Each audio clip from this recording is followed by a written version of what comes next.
Hi, I'm Brittney Ashley, your host of Breaking Norms, Building Dreams, your guide through this transformative journey in both business and life. This is your place crafted for dreamers, doers, or anyone who has been told they can't. Get ready as we challenge those narratives together. You're tuning in live to the United Public Radio Network, airing on 105.3 and 107.7 FM in New Orleans. We are streaming on all the popular platforms every Monday at 3 p.m. Eastern Standard Time. Join me for a candid and thought-provoking conversation celebrating your unique journey because you are worth it.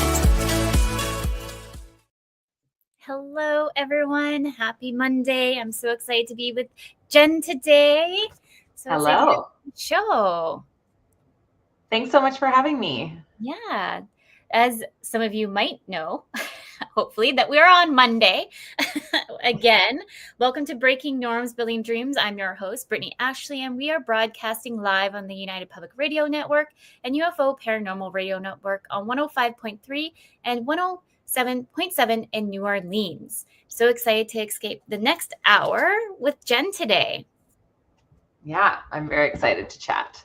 I'll do a bio, but then we'll kind of like jump in. Just so everyone, whoever's listening, we have 2 more episodes left if all goes well. So I hope everyone is coming in today. If you're just bypassing the conversation, bring us questions. So everyone, please meet Jenn. Jenn is a PR strategist, speaker, writer, and founder of WINT Communications, where she helps small businesses tell big stories. With a passion for local voices and meaningful connection, Jenn works alongside entrepreneurs to craft PR strategies to get them noticed by the media, their communities, and the audience that matter. She is the author of Josie's Busy Calendar and a self-care story for kids and contributor to 2 motherhood and anthologies. I got that word. I was like, oh my goodness, tongue twister there at the end. I'm so excited to have you, though. We've been talking about this for a few months, and I know I had like a few guests, so I was super excited that I know that you're going to be one of the last ones coming on the show today before the new year. So I'm pretty excited to have you. Yeah, thank you so much for having me. Like you said, we have been chatting about this for a while, so yeah. We've got lots to talk about. Well, maybe you can dig in and just highlight, like I know I did a brief short bio, and as the reoccurring listeners, they know that I do a short bio just because I'd rather you tell the story a bit more, and then we can kind of like dig into it further, and then we can dig into PR stuff, motherhood, and all the other stuff. Yeah, for sure. So I've been in PR. It's funny, I'm getting up to the point where I can say 20 years, almost 20 years, which is, I'm like, how is that possible? It makes me feel really old, but I have, roughly 20 years experience in PR. And I've been working on my own, not in a corporate space for about 13 years now. So it's been quite a while. Although 2 years ago, I kind of did a bit of a pivot in my business to really focus on like small independent businesses, entrepreneurs and solopreneurs, which has just been so kind of meaningful to really take those small businesses and help them tell their stories. Yes, I love that. And maybe for anyone, and when I work with clients, I try to educate them to marketing is PR is part of marketing, but maybe what is a little bit different with PR, which is specifically public relations for anyone who doesn't know the abbreviation. Yeah, no, it's super smart. And the education piece with the clients I work with is actually a big part of it, because there's like, people often say like, oh, what's the ROI on public relations? And I'm like, well, that's kind of a like long answer, because when you do like a Facebook ad, for example, you can say, okay, I got 3,000 impressions. I paid 6 cents per like, or whatever it is. Where public relations is effectively earned media. So it's not bought and it's not owned. It's media that you've earned. So that's like a third-party publication or a podcast or a news outlet or even an influencer or a blogger telling your story or talking about you or talking about your product. And generally it's because it's not paid for, it tends to be it's a review or it's a mention and it's earned. So somebody would have had to like enjoy your product or potentially not enjoy your product and want to share that or your story or your service. So PR is really a trust building exercise more than it is like a sales or advertising tool. Mhm. Yeah, it makes sense to me. And just to go even further, I think a lot of people have the negative notation of what PR Mhm. is, right? I know I've worked with so many people who are like, oh, I'll talk about like an author that I knew, and they created a book, and and they were getting a lot of negative Mhm. feedback on just how the book was written, and there's grammar issues and all these things. And I remember being like, you just need to respond and not respond kind of Mhm. situation. And they were just kind of, no, I don't want to respond kind of piece. And I was like, no, but you really need to. uh, Yeah. I mean, no comment is a comment, right? So exactly. when you say nothing, you're still saying something. Mhm. And yeah, crisis PR is definitely a thing. Like something goes poorly in your business, or someone, says something off color, that is definitely can generate some negative PR. Yes. I used to do a bit more crisis communications than I'm doing now. I Mhm. kind of say I'm in like the good news side of Yeah. PR these days. However, the good news side of PR is like PR can be super proactive, so that if you do have a crisis situation, it's Mhm. not, you've already kind of built up that positive reputation. Like, let's say that author had, begun pursuing proactive PR. They had, sent their book out. And when you send your book to a reviewer, you don't control what they say, Yeah. because, that they're a reviewer. There are opportunities to pay for reviews, which will garner you a more sort of positive light. Yeah. But a lot of times with PR, you are kind of taking the chance. So you want to make sure that your product, your service, your book, or whatever is something that that you feel really good about. Mhm. And pursuing proactive PR can kind of give you that basis of trust, so that if something does go awry, or doesn't go to plan, you have that kind of those loyal fans, or that basis of trust to lean on. So Yeah. don't wait until you have bad No, bad news.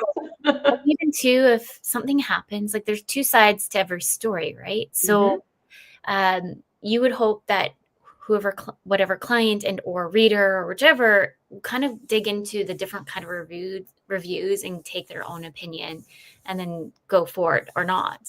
Mhm. And I like would rather make sure that if there's any kind of negative stuff, just kind of stating my side of the story and in a way. So then the person, whoever reads those reviews, can be like, okay, I hear and see, and like I'm still going to pursue working with so or read that book. Um, but yeah, I Yeah. find like that, like you're saying, like saying nothing speaks a lot, and Oh, yeah. I really think that because it, to me, I'm like, even just acknowledging like certain emails, even though you don't want to, kind of thing. Like Mhm. I'm always like, I need to acknowledge something. Like I had like a bad experience, for example, with an individual, I won't say names. And I just kind of like, I was just like, had my hands up because I was like, I can't, my brain and my anxiety is so high that I can't even action certain things because I just feel like we're not on the same field. We're just not, Mhm. we're not there. And so I remember them emailing me being like, I think we should end project. And I was like, and I was talking to somebody else. They're like, yes, definitely end project and don't say anything. And I was like, ugh, but me, my heart, like I need to say something because it doesn't sit well with me. Also coming back from a background of communication, marketing Mhm. communication, I just can't because I've been ghosted by past people. And it's like, well, what did I do wrong? Mhm. Just want something. Yeah, totally. And I think too, if you do have, one-to-one interaction is sort Mhm. of one thing, and there's lots of ways to deal with that. But like publicly, I think as well, like just using the author for example. Let's say they put their book out, they were super excited about their book, they sent it out to reviewers, and the reviewers are like, "There's grammar errors in here. Like this story isn't consistent." And maybe that author is like, "Oh, yeah, there are grammar issues." Or maybe it's like, "Oh, this is written in a dialect that you don't understand." Like there's going to be a reason why that happened. Yeah. And if that author is like, "You know what? I self-published this. I didn't get it professionally edited." And you're right, there are grammar issues. That offers that author an opportunity to kind of humanize themselves. Because Yes. we have all I sent out an email today and someone replied and I realized I had a spelling Right. error in the subject. Like, we all do it. It's something that everyone can relate to. And Yes. a lot of PR and storytelling is finding that human angle and being relatable. So I Yes. think if that author were to pursue some podcast opportunities or even some media opportunities, or go back to those reviewers and say, can we talk about this? Like, can I share sort of how it feels for me to have this book in the world that I cannot retract, but I know there's errors in it. Yep. It's sort of, I always see, I mean, depending how negative and what the Yes. negativity is, obviously, I don't want to say I can put a positive spin on anything, because I can't. Yes. Some PR people can, I can't. But I do think that there's always an opportunity to go back and to expand the story a little bit. Yes, absolutely. And then also too, like for that incident, I know, for example, that she hired a junior editor who was Mm, still learning. So I'm mm. like, well, that's your leverage, because they're still learning. You can kind of tap in a little bit on that and be like, noted for the next book. Thank you for the review. Or, like, I just feel like there could have been like some little tidbit there. So then, like you're just saying, they can get the full picture and like kind of humanize that piece. Yeah, absolutely. Make your next book called How Not to Make Spelling Errors in Your Published Book. There's always kind of, from things that are like genuine errors, there's Mhm. always an opportunity to humanize the situation and to Mhm. make connections. Yes, 100%. Yes. Mhm. Um, do you have any, because I want to dig just slightly a little bit more on PR, and then I'm Yeah. going to switch it. But for anyone listening to even just kind of get started, because like I mentioned, like the PR, I feel like we have that notion of like feeling it sometimes is mostly negative than positive, but maybe Mhm. you have, I know you dug a little bit deeper, but say I'm coming to you for the first time, could use me as an example. How do I even start?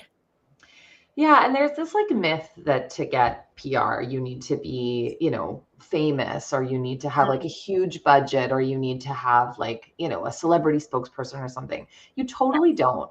Like, you, Brittany, are such a thought leader in your space. Your name comes up in a lot of rooms that you're not in as a leader in your space. So you are like more than qualified for PR opportunities.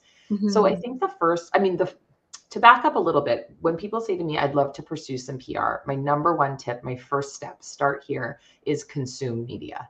Like, figure Yeah. out what types of magazines, what types of podcasts, what types of digital platforms you would like to be featured on, and Mhm. then go there. If you want to be on Brittany's radio show, listen to a couple of the episodes, watch a couple of the episodes, because I'm sure you get pitched people that are like, I'll be a great guest, but they don't know what you're talking about. You know what Yeah. I mean? They're like, they don't know what they're talking about. And that is not a good look.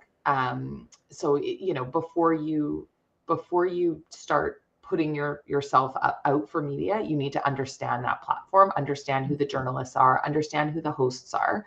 So that would be Yes. kind of my first tip, is consume before Yeah. input before output, Yeah. I guess.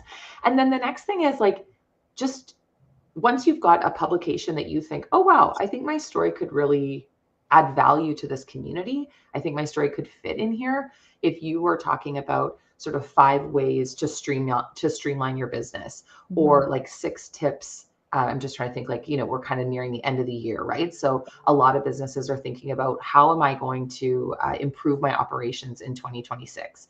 So Mhm. maybe you pitch yourself for, an article to like a lifestyle magazine, a marketing magazine, a small business magazine, or like small to medium business, or a growth publication or something like that, or a podcast, to say, hey, I know there's a lot of businesses right now that are really looking to set themselves up for success in 2026. And I have like 5 tips on how businesses can do that.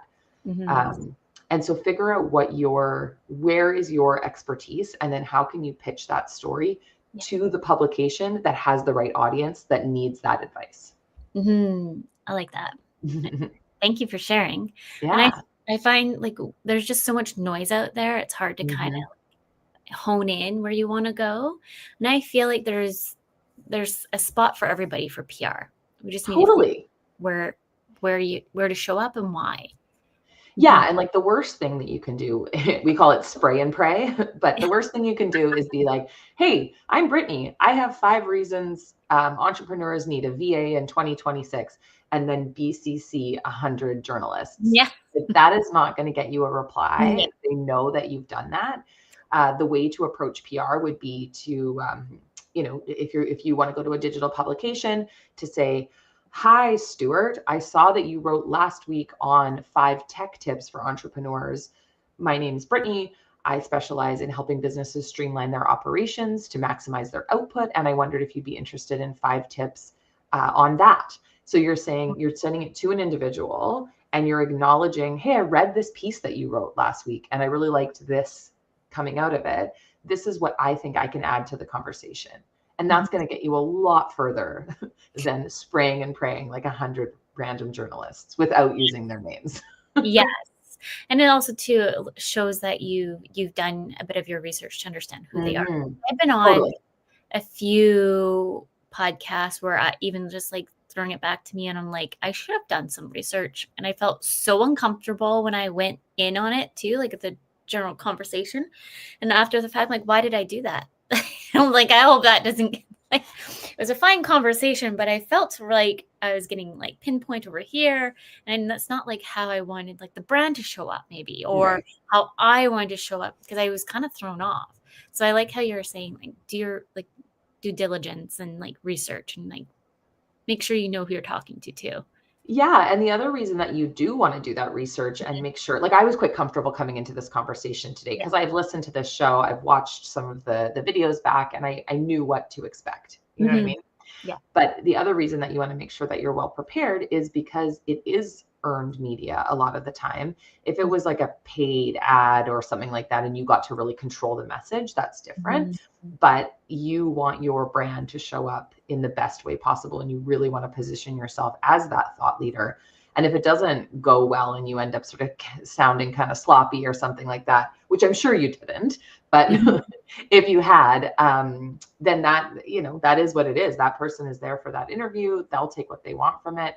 Like I work mostly these days in like the good news PR, which is a nice space to be, but I've definitely worked with a lot of clients and coaching them on like how to craft that message and to make sure that you are delivering the key messages that you want, because in a news clip, they may interview you for like 7 minutes or something. And then what they show on the nightly news is, 20 seconds or something. And they may have you saying like, oh, the crowds here are a bit of a disaster, instead of all of the good things that you said about the event. The performers are wonderful. The parade was great. And then at the end you say like, yeah, the crowds are out of control. That's the clip they may choose to use, which is completely not the sentiment that you were trying to deliver on this message, on this event that you're working on.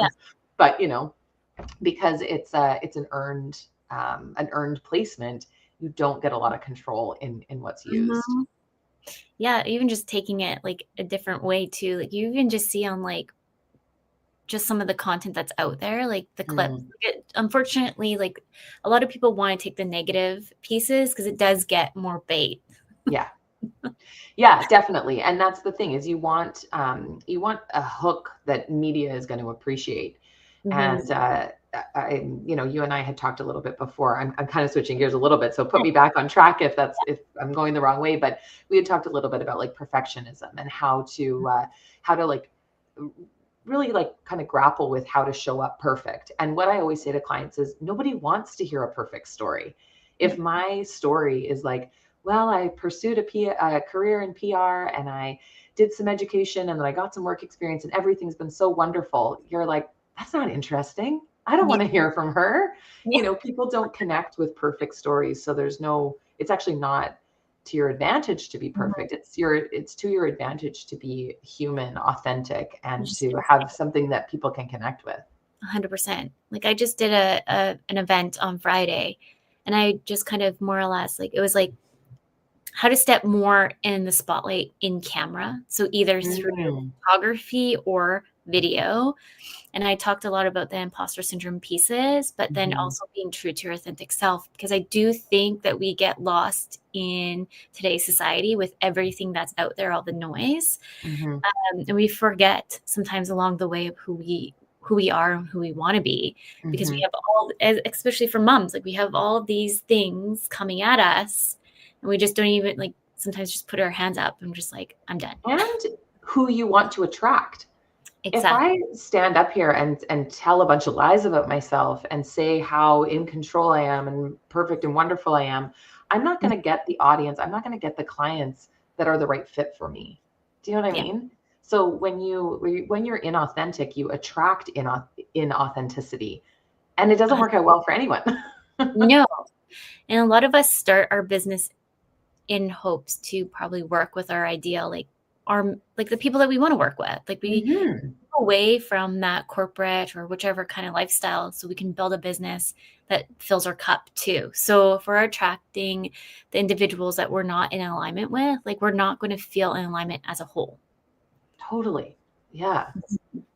Yeah. And your business won't be as successful if you're not attracting the right people. So it's, you're doing yourself a disservice. Yes. Yeah. Well, you're a mom. Maybe you can kind of like dig in a little bit how you've been managing time management in between, like building a business and momhood. Yeah, it's funny. I was self-employed before, like I had my business before I had my baby. So when I was expecting my first child, I was like, oh, how hard can this be? People make it look so easy. And because I didn't have sort of a traditional maternity leave or anything like that, I literally thought, oh, I'll just like babies sleep all the time. I'll just keep working. And I was in for like a pretty rude awakening when my son was born. His birthday is this week. He'll be 9. So I've got almost a decade of motherhood experience, although wouldn't call myself experienced yet. We're just learning as we go some days. All good. Totally. Yeah. I like both my kids are in school now. So my daughter's in grade 1. So for the past like year and a bit, we've had the kind of school schedule, which has been a really wonderful kind of like framework for me to be able to do to run my business in, because as you know, with daycare, sicknesses, like all the things, it's really hard to get that flow. But I feel like now in the past year, I've really created a good routine. Although I joke that I work shift work because I do get up quite early. I get up before my family because I really love to just take in the quiet of the day. And like, I remember hearing these things before I had kids. I'm like, I will never get up early for the quiet of the day. But now I am that person. So I get up before them and I like do a couple of emails. I sort of figure out, what do I need to prep for the day? And then I go into the like breakfast, getting dressed, da, da, da, da, da. I walk them to school and then I work while they're at school for the day. And then I'll often log back in after bedtime just to do, because a lot of my work is writing and being creative. And sometimes I find that hard to do, when I'm watching emails come in and when I'm juggling stuff. So there's sort of the quiet morning and the quiet evening that that are pockets that I enjoy. And it takes time to find what makes sense to you. I remember when I had a coach back when I first started, they're like, because this book says, I can't remember the name of the book, to be honest. You might know. It says that to be successful, you have to wake up at 5 a.m. Oh, I've heard about that book. Yeah. And I remember this coach, no longer a coach of mine. And if anything, let's reiterate, more of a consultant, I guess, than a coach, because she was telling me what to do. She kept like insisting me to read this book. And I'm like, I am not going to read this book because I already know you're trying to get me to wake up at 5 a.m, where I would rather stay up late to do the work. Right now, we're still in this weird time where I don't know. I'm still trying to figure it out, because the thing is, depending on how old your kids are and where you're at in parenthood, it's going to change until probably they're a little bit more older. Like my kiddos are like 7 and 4. I'm like, oh my goodness, I had to think of that. Like, how old are they now? But like it changes constantly. So when they're in the baby stage, I was like, I know when nap time is. Hopefully I can do Mhm. X, Y, and Z. And like I've had even individuals being like, let's go work out at 5 a.m. I'm like, I can't because I know my son's going to wake up probably at 4 or 3, Mhm. and I'm Mhm. going to have to do all these things. And it just doesn't work in my time schedule because it's so chaotic in the morning. I don't Mhm. actually have a schedule. So it's easier for me to work at night because I know I'm not going to be bugged. Yeah, and I think too as women, like we have, and I'm like in my early 40s now, and I find that a lot of my, I don't even know the right language, but my like, we'll call it my circadian rhythm, or that's your sleep Yeah. rhythm. But yeah, my rhythms, my circadian rhythms are changing in the way that like I used to not ever be someone who enjoyed staying up late, but now I am Mhm. finding this creative pocket kind of around 9 p.m. And Mhm. in the work that you and I both do, like some of it is sort of more transactional, some of it is more creative. And you can't just like turn on your creativity, and you can't turn on your creativity for like a 30-minute window. Yeah. So it really is about carving out those times in the week where you are going to be in the right headspace to do the type of work that needs to be done, and then managing all the deadlines that come around that. Yes. And two, because I work, Lindsay. So Lindsay and I have mapped out where generally speaking, some days I only have 2 hours to work. Mm-hmm. If I only have 2 hours to work, sometimes I have to put that kind of into different notions of what that looks like. So it could be bookkeeping if we're doing year end, or so that takes up a lot of my time. And like, right, because I was out of office Wednesday and I had someone ask me to meet today, but I'm like, no, sorry, like I'm completely full today. Like maybe, and I felt guilty. I'm like, why am Mm-hmm. I feeling guilty? I'm like, they didn't ask till last minute, and I pre-book things in with my clients, and then I Mm-hmm. need time to do other things in between. Like I shouldn't feel guilty.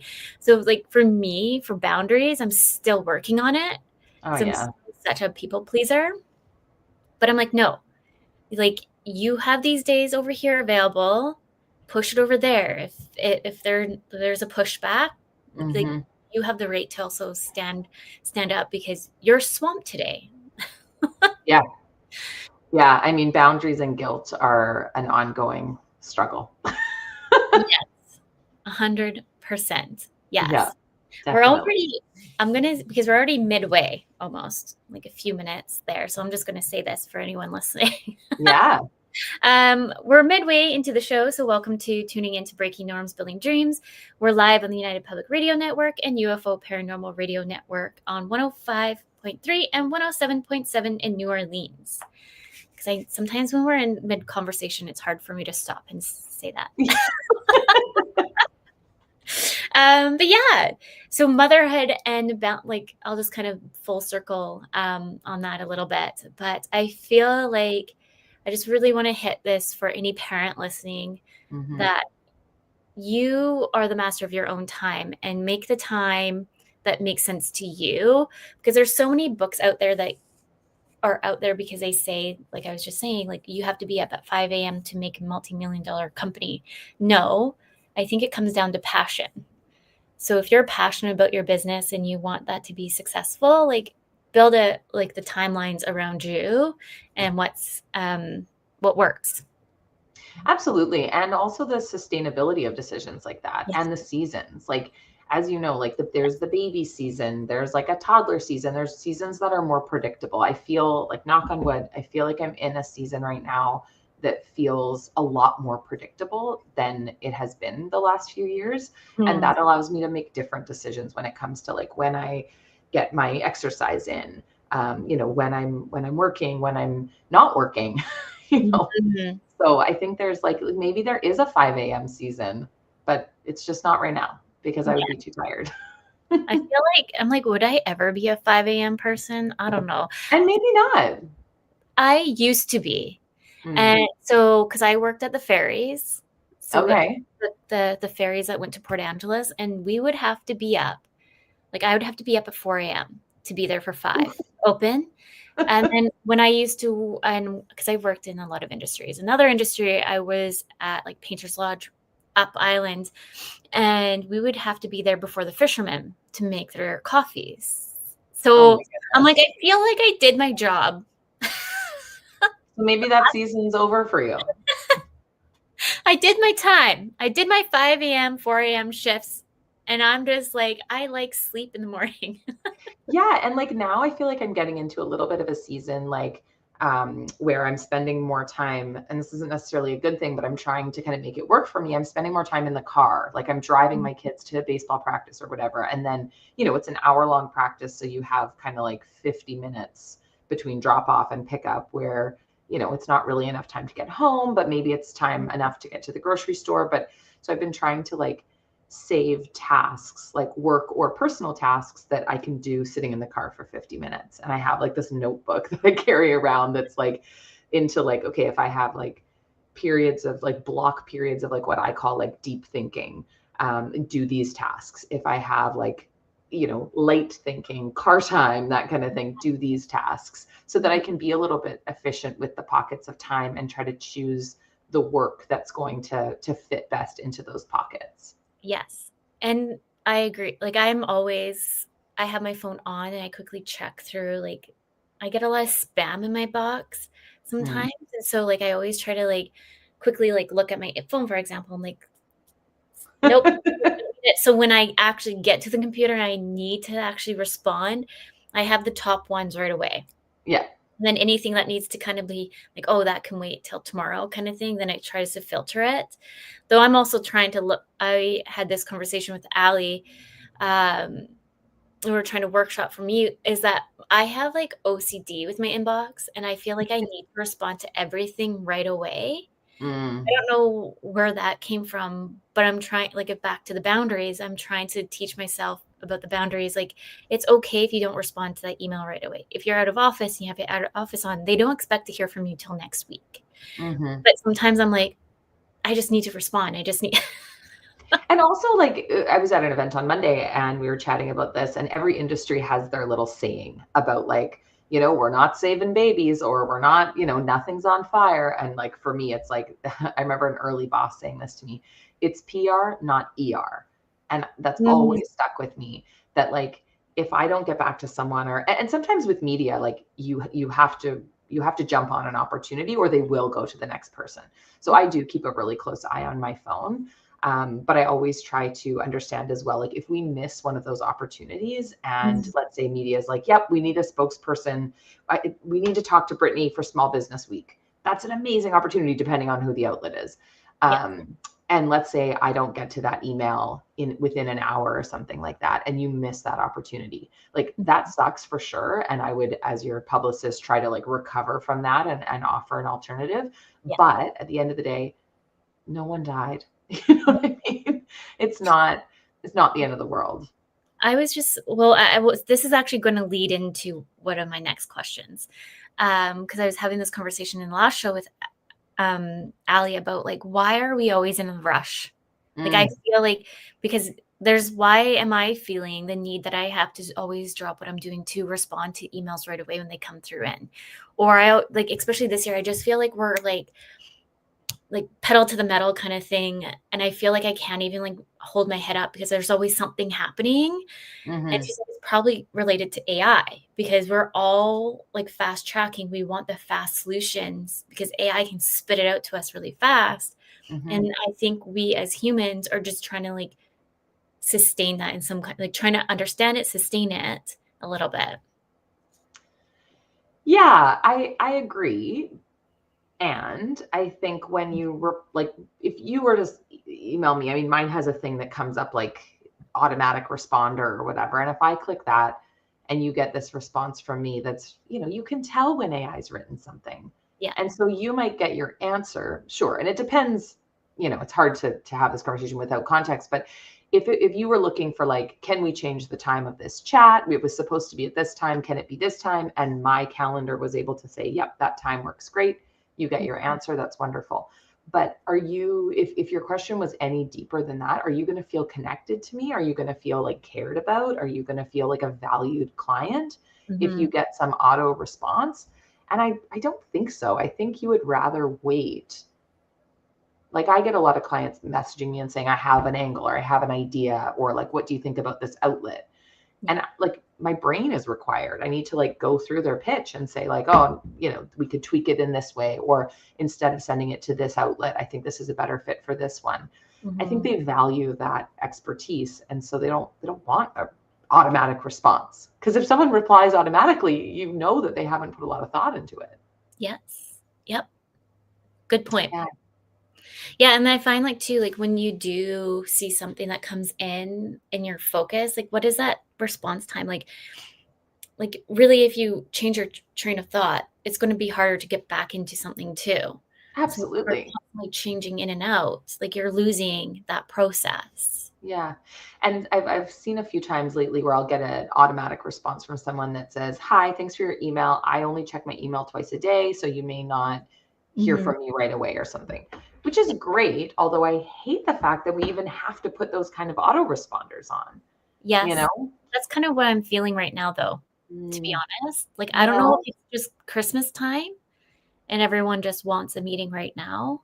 And I'll make it work, but I'm feeling like I'm already feeling stretched. What is the point of the year where we say, let's do it in January? Yeah. Is it December 10th where it's like you don't take any more meetings for 2025? I think my brain has already switched to 2026. I'm like, if Brittney is already on vacay mode, start December 1st. Yeah, totally. Nothing new on the to-do list for 2025. It's like, I'm full. Yes, my brain is full. It needs a break. Yeah. I have already said to all my clients like a few weeks back, I'm like, just FYI, this is when I'm out of office. Just note it. See you in January. So I'm like, I'm building up to it. So they know. But I'm like, sure that they feel the same.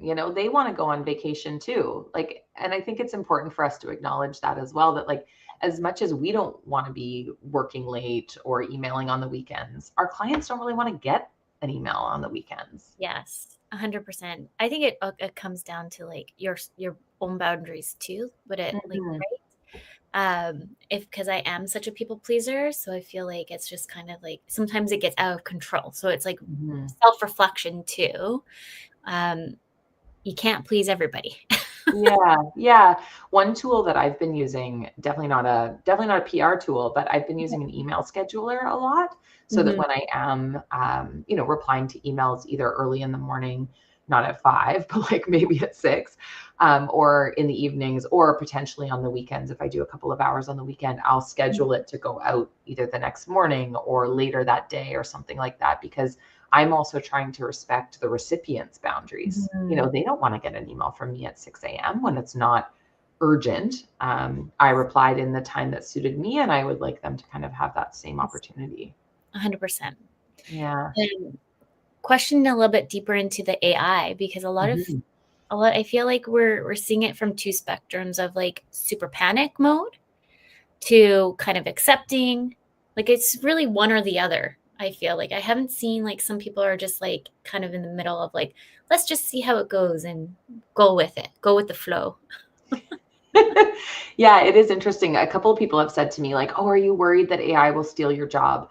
And I have to say, I feel really secure knowing that my job as a publicist and in public relations, especially working with small brands, will always be a need. Yes. Because the more that AI becomes commonplace, I guess you could say. And we're seeing it, so much on social media. Half the posts, more than half, maybe at least half of the posts that I read on social media, I'm engaging with the content. I'm kind of taking it in, but I know it was written by AI, and I hope that there was a human edit. Sometimes I can think that there is, sometimes I think there isn't. Yes. But I think that what that does is it increases the value of PR, because it makes an authentic human experience more valuable. Yes. And more like you and I are having this conversation right now. If someone's listening, they know that this is sort of a human conversation. Whereas if you were to export the transcript and say to AI, clean up this transcript between Brittney and Jenn and make this conversation really useful for people, and they were to read that, they might know that this has been sort of, AI generated. Whereas this conversation is two humans having a conversation. So I think it actually increases the value of storytelling, authentic connection. And it also increases the hunger that people that are either, buying your services or purchasing your product, they want to feel that connection. Mm-hmm. Yeah, 100%. I did a talk, I can't remember when, sometime this year. It's been gone from my memory. Like I said, I'm already in vacation mode. You're in 2026. Yeah. But I was just talking about like outsourcing and virtual assisting and all these things. And somebody mentioned being like, you should be scared because AI is going to take over VA world. And I was like, and so he just kept challenging me. Long story short, I guess I did some research after the fact, and he owns an AI full-on company. But my one pushback to him was, we are humans and we'll never lose the human connection. Yep. No matter what all these things are coming and telling us, we are human. So we're always going to crave it. Like, prime example, what we just went through not too long ago. All like being locked in our houses. Like we all went a little stir crazy. It's because we can't be locked up and not people are creative. People are social. Yes. Yeah, people want connection, and people want to feel seen. They want to share experiences. And like, sure, AI is great for many things. I use it myself, but like it's not going to replace connection. And as you said, like we've proven that. Yes, 100%. I really think it's always going to be there. I'm just looking at Terry's notes in the chat. It's a long one, but overall about like just protecting the rights of, well, we can see like copywriting and all that too. And another thing, like we're looking at in Hollywood in the writers situation and the AI there, what they want in their contract. So I do think there's a lot of conversations that still need to be had overall, and how to make sure that people are safe. Oh yeah. And all the things in between. But I think there's a happy medium. Like transcripts, for example. Well, actually, we just had a meeting with a client, and it was very interesting because it was like, you're broadcasting live. And I was like, why are we broadcasting live? Where is this going to the masses? And so I told everyone to log off and get back in the call, because I'm like, I don't like, is someone watching our conversation? Like, I don't like, there's different, when you say we're broadcasting live, I consider this. Yeah. So one of the note takers that we utilize, they say that you're broadcasting live because it's linking to their AI system, which is fine, but I feel like we need different terminology. I also remind myself very regularly that nothing I'm doing is that interesting. I shouldn't say that. All of my clients are amazingly interesting and have great stories. I guess what I mean by that is I'm not like, we're not talking about transferring millions of dollars. We're not talking about curing diseases. We're not talking about, proprietary information. So maybe I'm lucky in that way, that if someone were to steal my story, I think that a lot of what I'm trying to do is get stories out there. I mean, I would like to be credited, obviously, if they're stealing my particular story, but one of the anthologies I was just part of was about postpartum anxiety and depression. If AI were to take a conversation about postpartum anxiety and depression and make it mainstream, thank you. These are conversations I believe that we should be having more often. So great, get it out there. Yes. Yeah. Steal it. Go for it. Drive more people to the book. Go for it. I find, well, you can definitely see when you read some of the content. Like some of the times when I do use anything AI and I get so frustrated. I'm like, ugh, over it. I'll do it myself. You're not listening to me. Yeah, definitely. But it does save for certain things. So like note taking, I don't mind having a note taker. It actually helps me quite a lot because then I can actually focus on the conversation. If anyone's new here listening, I do have dyslexia. And so when I write notes, my brain can't, especially my brain with ADHD. So my brain's like trying to go over here, trying to write the notes, and I can't figure out how to spell something. I forgot the whole conversation. So I like having these conversations like this. So then I know that note taker is taking the notes and I can review it if I need it. Absolutely. So to me, like that's my saving grace. But there's certain things that it has helped too in between, like you're saying, like quick little email notes or anything like that. There's definitely ways that we can leverage in business to help us. But it's just having the happy medium and the human connection piece too. Yeah, and I think skills like we would never have put on a resume, good at conversation with people, good at human interaction. And I think in terms of hiring, and a lot of customer facing jobs, being able to carry on a conversation, being comfortable speaking to strangers is going to become more of a valued skill. Like for me, for example, when I'm working with small businesses, I will, before I pitch someone to TV or pitch someone to radio or even pitch someone to a podcast, I kind of do a little vetting process. Like, is this person going to be comfortable on a live television? It's not for everyone, right? So I have to kind of do that. I have to kind of do a little bit of a vetting process. And, a lot of the people I work with, some of them are just natural, but some of them need a bit of training.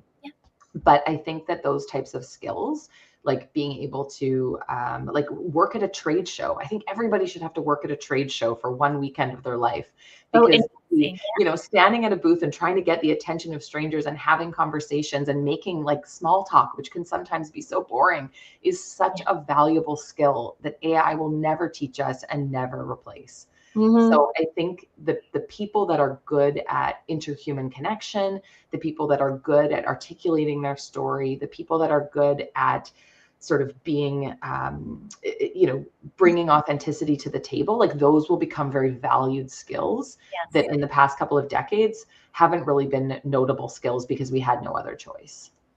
I love that. I think you're so true. Would you say all trade shows are just like events if you have a vendor table?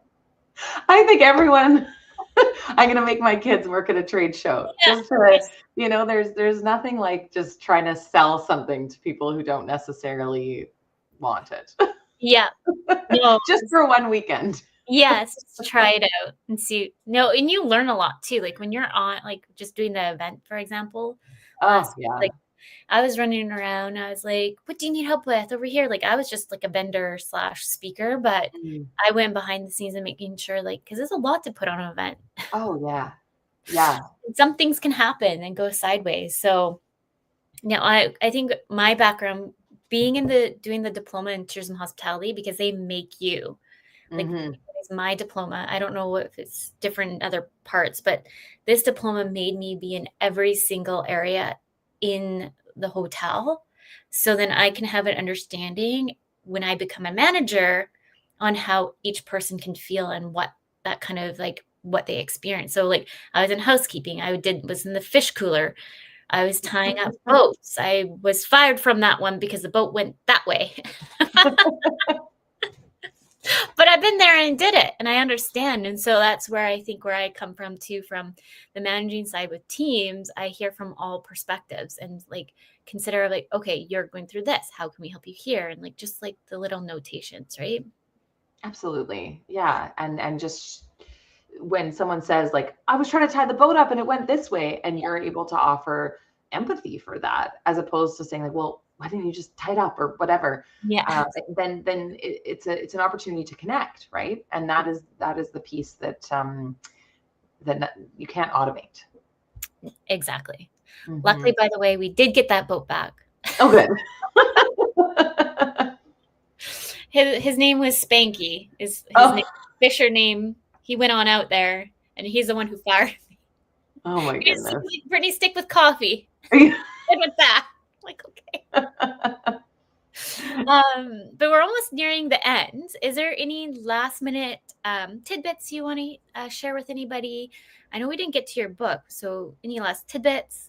And I have your free guide going around here for anyone. Oh, awesome. Yeah. Perfect. Yeah. That's just some 5 tips for small businesses that are pursuing PR and kind of media visibility. I think what I would say is like, please support your local media. We are all looking to put stories out there, but a lot of times we're not consuming that local media, and it's so important to find out what is going on in your community, because it's so easy to get news from from TikTok and other parts of social media. That I'm always encouraging people to find out where your community paper is, and either try to pick one up. There's nothing like holding a community paper in your hand while you drink coffee. There's no less AI experience than that. So yeah, I'm a big proponent of supporting local media, because those are the stories that really shape the communities and the places that we're living. What else would I offer? And just tell your story. Like you really don't have to be a celebrity or have the best story to have a story that's worth telling. Mm-hmm. And I find like we think that we need to, unfortunately, because of social media or whichever, because we just see and yeah, I just feel like be authentic and step into your true self, and you're just going to resonate with so many individuals that connect with your story or just who you are. Totally. Yeah. No, I agree so much. I think we see that nobody likes perfect people. So, if you want to be approachable, and if you want people to be attracted to wanting to work with you, then you can kind of show a little bit of your mess. Yes. And like going back to like the speaking event that I did on Friday. So it was the speaking event. I'll just quick bit. But I was speaking, and there was like the speaking room, and then we had like the shot room over here with music bumping. And I was like trying to like tell my story. And it was funny because Peter's like, I love how your prime line was, I have ADHD. And then all of a sudden you hear like the disco music over on the other side, like full on trying to throw off somebody with ADHD. I was like, I was trying so hard to be perfect. And then it made me catch myself too, being like, you don't need to be perfect, because everybody in the room was like, you could see their faces when I was speaking, like they were so like devastated for me, because they knew I was trying to like tell my story, but I couldn't really tell it because we had bumping music on the other side of the And you were sharing an experience. If you're all in the same physical space, they could hear the music as well. Participants at a live event can feel like, is the room too warm? Are they setting up the lunch? Like, you're all part of that experience, which I think is a really powerful opportunity to share something. Yes. Maybe you can just quickly share about your PR bundle. I can't remember the name of it. I don't have it. Oh, my Power Hour. Okay. I was going to say Power Hour, and I was like, I feel like that might not be right. Yeah, no, it's called a PR Power Hour. And I've been loving these so much. I wanted PR can sometimes be inaccessible for small businesses just based on a cost and a need. But I really wanted to create an offering for, solopreneurs, entrepreneurs, small to medium-sized businesses. So the PR Power Hour is like a 1-hour coaching session. You set out a couple of goals before we meet. And then we kind of spend an hour, and I put my like media hat on, and we go through some of the story angles, some of what brought you to where you are, some of the outlets, where's your audience, and then we make all of those kind of connections. And at the end of that session, you come out of it with a strategy, a pretty high level strategy, but a strategy that you can ideally then kind of sit down and start telling your story to the media that you want to connect with. I'm very kind of focused on action. I want to be able to give clients things that they can start working on right away that will kind of increase their visibility pretty quickly. Yeah. And then I have a membership program for people that have done those power hours and want just like that little weekly nudge to kind of stay on track and to continue to tell their story. And then I match them with media opportunities, and it's such a great community. Everyone's really supportive of one another. So yeah, it's a lot of fun. Yes. Which I do plan to join in December for you. Great. Yes, Jen and I have already been talking the background for creative dynamics and ROI, and why I started, for those who are just listening, is just really to help moms work from home and having a little bit more of that conversation. I think it's really important on like the flexibility, but then also building our career development as well as we're growing into different areas of our life. But yeah, we're already at the whole story. Yeah, I know it's been bananas of a year, as you know, for me. And even the reoccurring listeners, I've kind of had to do some extra replays, but we're growing strong. We're ending the 2025 year, my brain's almost in 2026, year strong. We're still here. We're still here. Don't flip the calendar yet. But thank you so much, Jenn, for coming on today. I love having you on, and we'll have you on again if you'll come back on. Yeah. Thank you so much. This has been great. I think the more, the more conversations like this, the more that people can really step out of their comfort zone. So thank you for creating such a safe space to invite people like me to share a little bit of our story. Absolutely. And thank you again for coming on today, and to all our listeners, and a big thank you to United Public Radio Network. And with that, everyone, remember, your journey is unique and your worth is unquestionable. Thank you.